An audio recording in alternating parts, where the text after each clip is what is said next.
Senator Bernardi. I have an inconvenient truth for Labor, and I have some words of hope for the Australian people. The Intergovernmental Panel on Climate Change, upon whose report Labor have based and justified their ETS, or their great green tax as the Australian public has come to know it, is built as a house of cards. It is built on rent-seeking, on dodgy science, on intimidation and alarmism, all the characteristics of which the Labor Party have used in trying to justify their emissions trading scheme. But the only conclusion a sensible-minded person can come to, that when you've got a policy that is built on such dodgy foundations, the policy response itself is dodgy, it is flawed, and the Australian public is waking up to the fact that Labor's ETS is hopelessly and horribly flawed.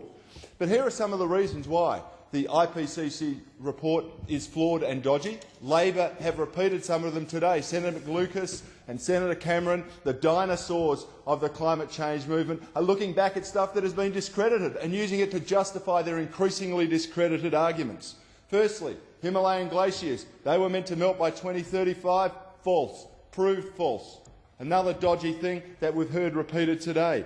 We haven't heard that 40% of the Amazon rainforest was going to disappear, because that's false too, but they probably didn't have time to remark on it. The hockey stick graph proved to be built on false and fraudulent data.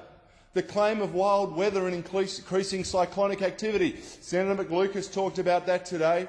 Built on, once again, it's wrong. It's been proved wrong, but it's repeated by the dinosaurs in the Labor Party. The information they are relying on has not been peer-reviewed. It has been taken from World Wildlife Fund journals, from Greenpeace journals. Some German exchange student put it in his report, and that was produced as fact in the IPCC. And these are all used by the Labor Party to justify their great green tax. And what about the claim, repeated by Senator McLucas today, first put around by Kevin Rudd, that the Great Barrier Reef was going to disappear? Perhaps they didn't have time to read The Australian today, where it said there is no evidence of coral bleaching, and it didn't appear that it was going to take place.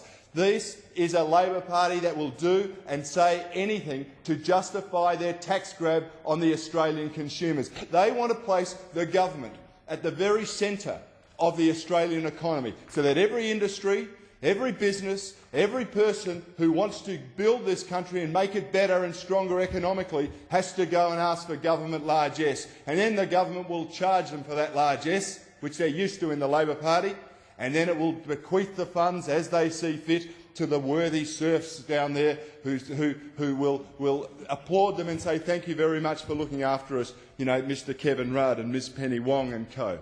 This is not how Australia should function. This country is built on free enterprise, it is built on common sense. It is not built on a government doing everything and being at the very centre of the economic expansion of our country.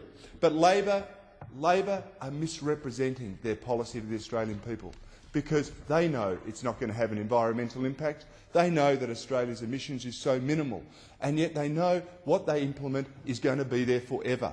You cannot undo it, you cannot take it away. It gives rise to property rights that you cannot take away.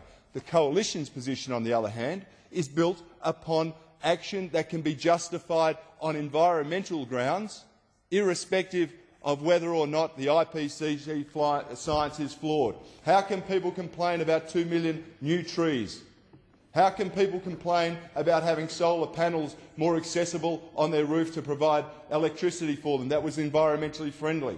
How can they complain about encouraging businesses to operate in a more environmentally friendly manner, in a cost-efficient manner that will not cost the taxpayers $120 billion over 10 years? Because make no mistake, that is what Labor is doing.